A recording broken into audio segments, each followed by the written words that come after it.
Odbor za međureligijsku saradnju, evo, oformljen je 2010. godine negdje kao plod želje vjerskih službenika ovdje na lokalu u Zenici, da negdje evo, vjerske zajednice i crkve budu uključene što je više moguće u društvene tokove našega grada.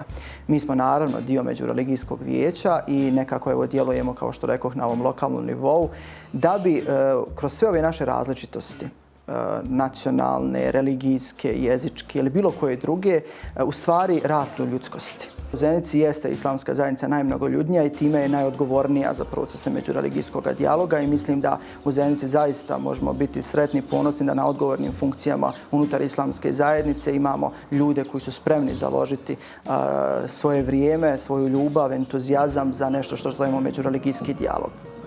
U Bosni i Hercegovini su svi na domaćem terenu, svi smo ovdje domaćini, nema tu gostiju i domaćina, bez obzira gdje je neko većina ili manjina, to je vrlo šaroliko u Bosni i Hercegovini. Trebamo se truditi da budemo jedni drugima iznad svega prijatelji, to je vrlo važno.